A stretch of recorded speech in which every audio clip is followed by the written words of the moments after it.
Hi friends, it's Shari. Today I have a fun set of thank you cards to share with you. This set uses one stamp set and the add-on and one sheet of 12 by 12 paper. So all of my backgrounds came from this one sheet of Fairy Godmother 12 by 12 paper from the Rainbow Ever After collection, and I got 4 different backgrounds just in the way I cut this down. So I am going to cut a strip at 4 1/4, and then I am going to cut 2 pieces from the front side at 5 1/2. So this one is yellow to green, and this one is going to be green to that pretty peachy pink color. Then I'm going to take my same 12 by 12 paper and cut another 4 1/4 strip and flip it over to the B side of this paper, give myself a blue to green and a green to pink. So look, I have 4 different backgrounds all from the same sheet of 12 by 12 paper. And don't worry, that piece that's left over, we're going to use that too. So we are going to incorporate this whole sheet into our projects. I have both the landscape and the portrait tree branches backdrop. I'm going to cut both of those from some craft cardstock. So that is going to be kind of my neutral accent color that follows through all of these cards today. I just think that this craft color with these soft pastel gradients is so pretty. So I'm going to start pairing them up with the way I want them. So I have the blue to green, and this one is so pretty. It might be my favorite. It looks like a sunset. Now I have my other 2 sheets here, and I'm going to do something a little different with these. I'm going to use the lacy rectangle. I am going to cut a lacy rectangle from craft, and then I'm going to use the coordinating small stitch rectangle that fits inside that lacy rectangle to cut my pattern paper. So for this one, I'm going to have a big lacy rectangle, and then we'll have that beautiful purple to pink that layers inside, so we'll get that craft frame around it. Now for my other one over here, I did do something a little different. I wanted this one to have a smaller frame, but I wanted that gradient to look like it went from the background outside edge mat to the inside. So I'm going to take the small stitch rectangle that coordinates with this lacy rectangle, and I'm going to actually cut it out of the center of this paper. So I'm using one piece of paper, and it is going to look like a continuous gradient. Do have my lacy rectangle cut from white here. I thought about doing white for this one, and then I decided they all needed to be craft. But to line up my rectangle in the center, it wasn't quite in the center. I decided to pull it back up, layer it on the back side of my lacy rectangle. It already has the tape on it. And then I can use the lacy rectangle as my guide to make sure it's nice and centered. So I will be cutting this lacy rectangle out of craft also and using it on this card. I was going to make this one different, but I like the consistency of the craft across the board. So you can see there, even though this is white at the moment, that when you layer this on there, that gradient is going to look like it's continuous from the background piece to the center piece, which I just think is a really cool look. So I have my 2 cards that are the tree branches backdrop, and then these 2 cards will be the lacy rectangle. So here you can see I have changed that out for a craft one, and it just looks consistent with the others up above. I just think that these look so cool with those beautiful kind of storybook gradients and that soft craft color paper. Now, I'm making thank you cards today, so I went and pulled out a whole bunch of thank you sentiment dies. So I have the giant thanks so much. That's going to go on that one there on the right. I have my scripty thanks, which is one of my favorite sentiment dies. I also have the giant thank you, which I think I'll put on this landscape one here. And then the giant outline thanks, which is going to go along the bottom of this portrait tree branches card. I am going to cut all of these giant sentiments out of the same cardstock, so these all kind of match. And I am using narwhal cardstock. So you can see I have them all cut out here. This is a really easy way to make a whole bunch of cards if you just use the same color schemes and kind of change up your designs a little bit. So I'm just kind of sorting them. I know you can't see my card bases. They're off the top of my screen there, but I was just sorting them to go with the card bases I had already started. Now I do want a little bit of shimmer and shine to this kind of magical background I'm creating. So I am using my gold metallic watercolors and adding some metallic splatters to all of these. Now for these 3, I did it all over the background. But for that one that I cut the smaller square out of, I'm only doing it to the outside border. So when I assemble this card, the inside piece will not have the splatters, which is kind of a cool look as well because you get a little bit of difference between the outside and the inside. Once those splatters are dry, I am going to go ahead and start to assemble some things. So I am putting that gradient paper right onto my card base. Then I'm taking my tree branches backdrop cut from that craft cardstock and just adding some liquid glue around all four sides and some little dots of glue on the back of the branches. And then I will put this together and let that dry. I'll repeat that same process with my other tree branches backdrop card. So this is that landscape version. Again, using liquid glue, this makes sure it sticks down really nice, and I like to use liquid glue on small little spaces like these leaves. Next, I'll move on to those two cards that have the lacy rectangles. As you can see, I'm kind of working in batches here. I cut my backgrounds all at the same time. I splatter them all at the same time. I cut all the craft pieces at the same time, as well as the sentiments, and now I am layering it onto my card bases. For this one here, I will put that onto the craft, and then I will put the whole craft rectangle onto a card base so you see the white peek through those little lacy scallops on the sides. Now here is that piece that was left over from when we cut down the 12 by 12 sheet, and I am going to use it for some other elements on my card. Starting with that solid thanks, this one layers behind the outline, and I picked a part of the paper that is that bluish green color because I know this one is going on to the card that has the pink yellow background. So I want the pieces that are layering over top to be the opposite colors. You're going to see that theme kind of happen in all the cards that I create today, starting with this outline things. So you can see I've glued that outline on there, and that's going to really pop on that warm color background. So again, with the leaves, I did the same thing. I took that piece that was left over, I found my areas of yellow and pink and cut a bunch of leaves. You can see I have a whole bunch on this little plate too with the purples and the greens and the blues. So for this one that has the background of the blue and green, I only use the yellow and pinky colored leaves. And then for this one that has the peach to yellow background, I will use the purple and the green and the blue leaves for this one. So again, using the opposite colors from what the background is, and I just think these turned out so pretty. They look like a storybook. They just look so magical. Now I'm taking my sentiments and I'll start adding those to my card. For this one, I'm just gluing it directly to the background. This one really takes up the whole card, but I'm going to add some stamped images to this and I will pop those up with foam around my sentiment to give some dimension.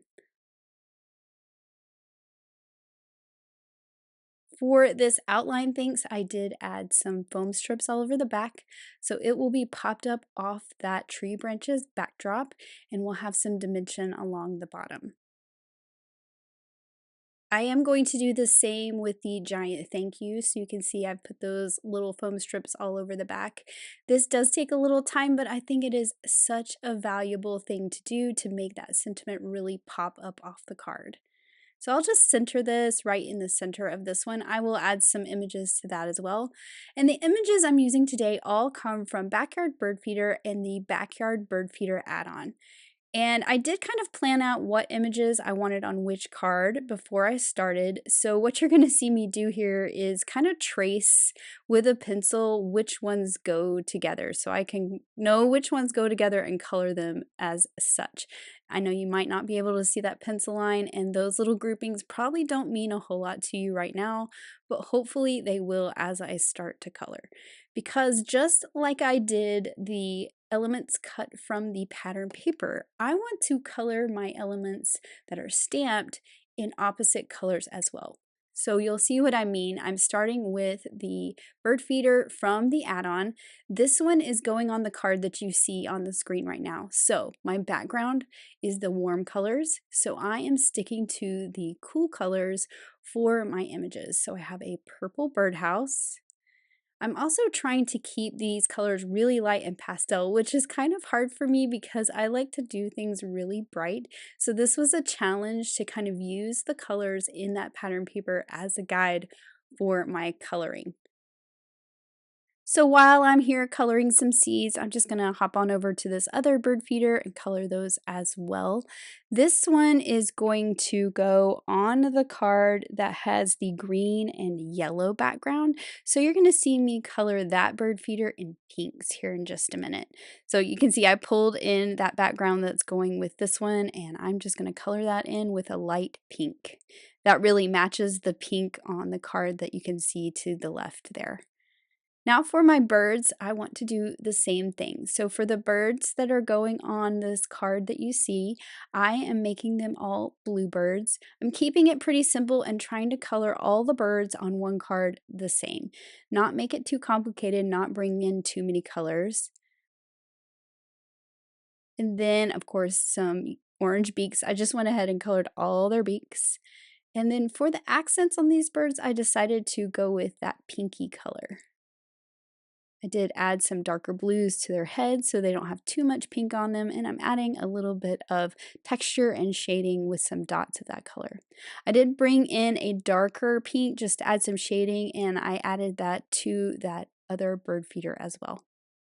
Now for the branch, that is going on the card where I cut out the small rectangle. So you can see I pulled over that small rectangle so I could see the colors. So for this one, a little bit non-traditional, kind of like the leaves on the other card, I'm going to color these in yellows and pinks. This is going to go at the top where you see the green. But I think it's kind of fun to color these leaves in something not green, a little less traditional. Now for the branch, I was worried I would color this too dark, so I was trying to be really, really careful with the colors I chose and to not make it too saturated because I wanted to keep that kind of pastel-y, dreamy look to these cards.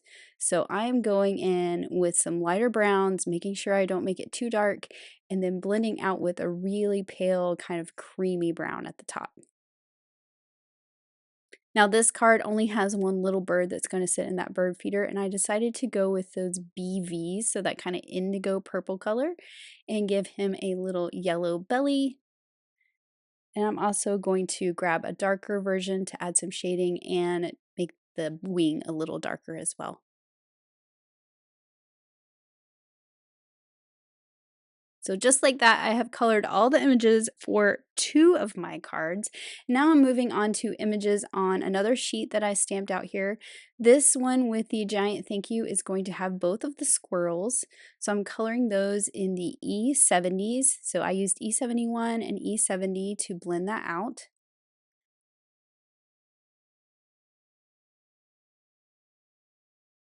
And then, of course, I need to color his little seed. I did make that one a little bit darker. And then I have one bird that's going to be flying, and to stick with my kind of rule of coloring them in a different color than the background, I am coloring this bird in a pink color because the background is the blue and the green. So I have a pink bird with a little yellow belly, and of course, I'm coloring all of their beaks orange.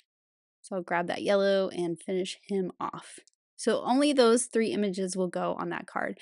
Then finally, my thanks so much. You can see I've pulled that over so I can see the colors. I am going to add a little bit of green to this one, which is the first time I pulled any green in, but I think it will be fine because there's no green on the background. And then I am going to color all my birds in yellow and pinks and oranges. So I have a couple stamped on this sheet over here. But again, making sure all of those birds, and there are 5 of them on this card, to keep it simple, I'm just making sure they're all colored in the same Copic marker colors. And honestly, the real beauty of these cards is that beautiful background, and these little birds just add some more cuteness to it. So once I'm done coloring all these little birds and bird feeders, of course, I'm going to use the coordinating dies to cut everything out. And as I cut them out, I kind of put them in my little piles with the card bases I had already put together.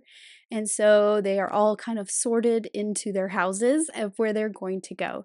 So I am adding foam squares to the back of my 2 little squirrels and my little bird to add to this card. This little squirrel here is going to go up on that branch on the right, which I think is really cute. So that one is done. Now I'm moving on to this one that has a bird feeder. So I have my little bird sitting on top of the sentiment, which I think is always a really fun way to put these little critters. I have my one on the bird feeder, so I just added that with a little bit of liquid glue. And then for this bird feeder, I'm actually going to use some white twine. So you can see I put some foam squares all over the back, but at the top, I'm going to add a little bit of liquid glue, add my twine, and then stick a foam square over top of it. So now I can pull off all of those liner paper on the squares. I will take my bird feeder and place it where I want it to be. Then I'm going to pull my twine up towards the border at the top, add a little bit of liquid glue, and then pull my twine to the back of my card, and I'm going to hold it in place with a little bit of removable tape until it dries. Then with the leftover piece that I trimmed off, I'm going to make a bow and add that with a little dot of glue. Now I will say, when I was editing this, I thought, I never cut off the back of that string, so you won't actually see me do it, but once that glue at the top is dry, I took the tape off and trimmed the string off at the top of the card. Now I'm moving on to this one that says, "Thanks so much." I added that little pile of seeds directly to the background, but then I popped up the bird that's beside it. And I'll do the same with the little flowers. They are directly on the background with some liquid glue, and then I'm popping up the little bird that goes beside the flowers. For these other little birds, I thought it would be fun to make them look like they are sitting on the sentiment. So this one inside the O just makes me smile. We have this one at the top that's kind of landing on the S, and then we have this last one flying in from the left side. Now on to my last card. This one has the smaller panel. I'm going to put my branch across the top with some foam adhesive, but before I stick this down, I want to stamp the hanger that the bird feeder goes on. And I'm using some River Rock ink, which is a gray ink. I'm going to stamp it down right from the center of this panel. Now, there is a die you could cut this string out, but I like the look of it without the white border on the sides. Then I can layer my branch over top, and then I will add my bird feeder. So I'm going to add my bird to the bird feeder first, and then I will add my bird feeder with some foam squares like it is hanging from the branch. And I'm going to tuck this up pretty high up in there so that I have enough room below it for my sentiment, because that's going to go at the bottom. Now I will go ahead and add this to my lacy rectangle so I have that beautiful craft frame. But before I put this onto my card with some foam and pop this whole panel up, I'm going to do a little bit of stamping on that background. There are these cute little music notes in the backyard bird feeder sets. So I'm just stamping those in that same River Rock ink so we have that kind of light gray music notes around. Now I've put my foam tape all over the back of this panel, and I will just pop that right into the center of my card. And I just love the look of this continuous gradient that I got by cutting this out of the center and then popping it up. I can add my scripty thanks right below. And then this card is mostly done. I decided it needed a little pile of seeds added to the bird feeder. So I stamped one of those and cut it out. And now we have some extra bird seed on the bird feeder. Now, of course, these Dreamy cards are not done without a little bit of glitter. So I'm just adding touches of glitter to all the cards. So on the one with the scripty thanks, I did the leaves and the seeds. I did a little bit on the tops of the birds on the thanks so much. For this one, I'm adding some touches to the leaves and to the bird feeder. Now this one, I added it to the leaves and to the squirrels, but I decided I didn't like that. So you can see I'm just kind of rubbing it off with my finger before it dries, and now they're all unglittered squirrels. So here are all my cards that I created. I just think that they turned out so pretty. I really love that I used the same supplies to make all four, and it all came from one sheet of 12 by 12 paper. And I'm just picking those up, turning them so you can see that shimmer that you get from the gold speckles too, which I just think is so pretty and really goes with kind of the dreamy effect of these cards. So here is a final look at all of these cards together. I just think they turned out so pretty, and I hope it has inspired you to create some as well. Thanks so much for watching. Have an amazing day. Bye!